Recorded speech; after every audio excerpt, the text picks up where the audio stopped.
Assalamualaikum warahmatullahi wabarakatuh. Salam sejahtera bagi kita semua. Salam, Om Swastiastu, Namo Buddhaya, Salam Kebajikan.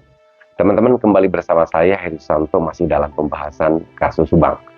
Terlebih dahulu saya ucapkan terima kasih kepada teman-teman semuanya, para pemerhati kasus Subang yang sungguh-sungguh sangat luar biasa ya. Dari awal sampai dengan sekarang masih mengikuti perkembangan kasus Subang ini. Ini adalah salah satu bentuk kepedulian teman-teman untuk bagaimana dapat menegakkan keadilan untuk kedua korban. Nah, teman-teman, kita langsung saja ya. Pada kesempatan kali ini saya ingin update perkembangan kasus Subang. Siang tadi saya ditelepon oleh beberapa teman pewarta kasus Subang, terutama YouTuber ya, yang sering mewartakan terkait perkembangan kasus Subang, dan bertanya kepada saya mengenai pelimpahan surat dakwaan dari Kejari kepada Pengadilan Negeri Subang. Karena kita juga, saya meyakini nih, teman-teman semuanya juga sudah sangat menunggu untuk kasus Subang ini agar segera disidangkan, agar kita menjadi tahu dan kasus ini segera tuntas. Ya, oke teman-teman. Jadi pada kesempatan kali ini saya ingin menyampaikan kepada teman-teman semuanya, para pemerhati kasus Subang, juga kepada teman yang kebetulan merasa japri kepada saya tadi ya.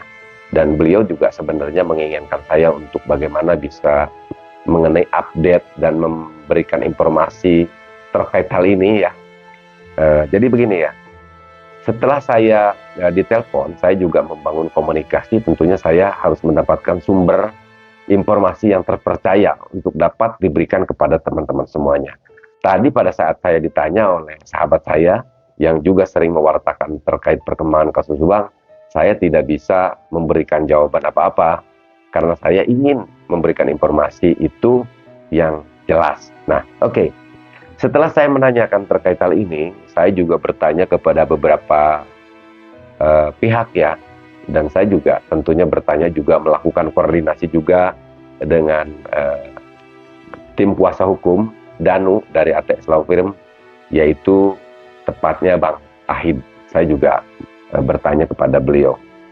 Nah, setelah saya bertanya kepada beliau, banyaklah kita bincang juga mengenai pelimpahan ini.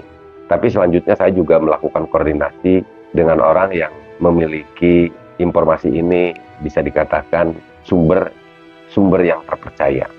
Nah, jadi setelah saya mendapatkan informasi bahwa pada hari Kamis tanggal 21 Maret 2024 sekitar pukul 08.30 waktu Indonesia bagian barat ya, telah dilaksanakan kegiatan pelimpahan perkara dalam perkara PEM berencana dan atau PEM-BU, saya tidak lanjutkan ya teman-teman, di Desa Jalan Cagak, Kabupaten Subang,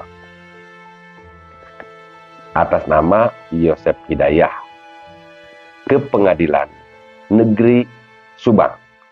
Tersangka atas nama Yosep Hidayah diduga sudah melanggar pasal 340 KUHP dan atau pasal 338 KUHP Junto, pasal 55 KUHP Junto, pasal 56 KUHP. Nah, itulah teman-teman.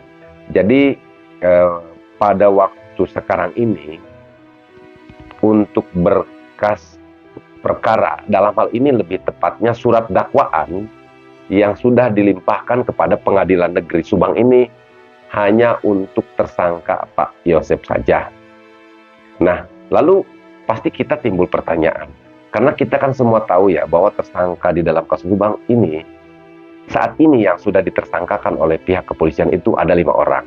Ya, yang kita ketahui yang 2 itu sudah ditahan, malah berkasnya juga sudah dilimpahkan ke Kejari Subang dan kita menunggu untuk segera disidangkan. Dan yang 3 ini masih melaksanakan wajib lapor. Nah, dari kedua yang sudah ditahan di sini, yaitu saudara Muhammad Ramdhanu dan saudara Yosep, pada tanggal 21 Maret 2024 pukul 8.30 waktu Indonesia Barat tadi, bahwa surat dakwaan untuk saudara Yosef Hidayah itu sudah dilimpahkan ke Pengadilan Negeri Subang.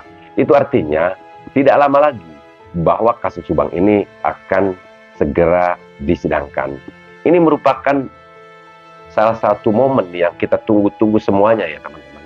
Karena kita juga, saya yakin teman-teman semuanya juga ingin sekali kasus Subang ini untuk segera dapat tuntas, sehingga keadilan untuk kedua korban ini dapat ditegakkan. Nah, nanti kita di dalam persidangan akan melihat apakah jaksa penuntut umum akan mampu untuk meyakinkan hakim ya, tentunya atas dakwaan yang diberikan kepada tersangka di dalam kasus Subang ini.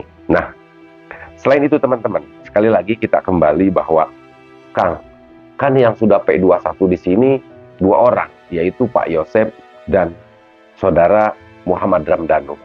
Lalu saat ini kita mendengar hanya surat dakwaan untuk Yosef saja yang sudah dilimpahkan ke Pengadilan Negeri Subang. Nah, saya juga bertanya lagi teman-teman ya, karena saya juga ingin memberikan informasi yang update kepada teman-teman. Tentunya sekali lagi saya harus bertanya kepada narasumber yang terpercaya. Nah, mewakili rasa keingintahuan teman-teman semuanya, saya juga bertanya, yaitu tadi, bagaimana dengan Danu?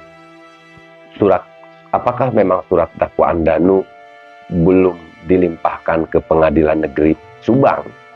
Nah, jawabannya adalah untuk saat ini memang belum ya. Jadi untuk surat dakwaan saudara tersangka Muhammad Ramdhanu di sini belum dilimpahkan kepada Pengadilan Negeri Subang.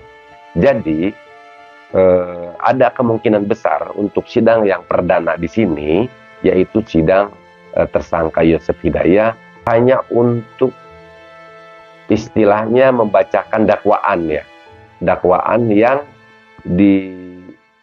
diberikan kepada tersangka Yosef Hidayah. Dan saya juga melihat nih, dalam posisi ini ada kemungkinan besar untuk saudara Muhammad Danu Ramdhanu posisinya hanya sebagai saksi saja terlebih dahulu. Nah, lalu kenapa sekali lagi bahwa surat dakwaan untuk tersangka Danu belum dilimpahkan kepada Pengadilan Negeri Subang?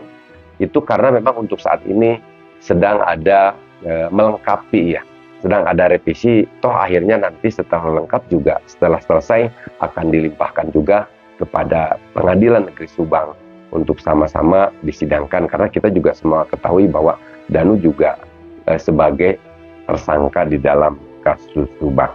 Nah, itulah teman-teman semuanya informasi yang saya dapat berikan kepada teman-teman semuanya, yaitu mengenai perkembangan kasus Subang. Nah, jadi kita tunggu saja, dan pada kesempatan kali ini saya juga belum bisa menyampaikan kepada teman-teman semuanya terkait waktu ya, waktu kapan sih kalau seandainya surat dakwaan di sini sudah dilimpahkan oleh Kejari kepada Pengadilan Negeri Subang, lalu kapan akan disidangkan. Nah, kalau untuk waktu pelaksanaan sidangnya, saya sendiri juga belum dapat informasi teman-teman yang saya dapat berikan kepada teman-teman.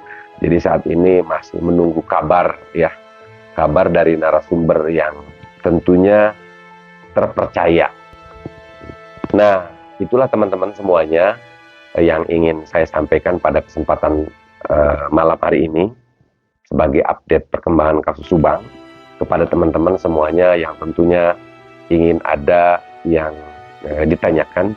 Silakan aja untuk dapat menuliskan komentar, atau mungkin juga ada teman-teman semuanya memberikan komentarnya juga nih mengenai perkembangan kasus Subang dengan situasi terkini. Silakan, insya Allah nanti saya akan baca, dan saya akan, kalau ada waktu, saya juga akan berusaha untuk membalasnya. Demikian teman-teman, wabillahi taufiq wal hidayah. Wassalamualaikum warahmatullahi wabarakatuh.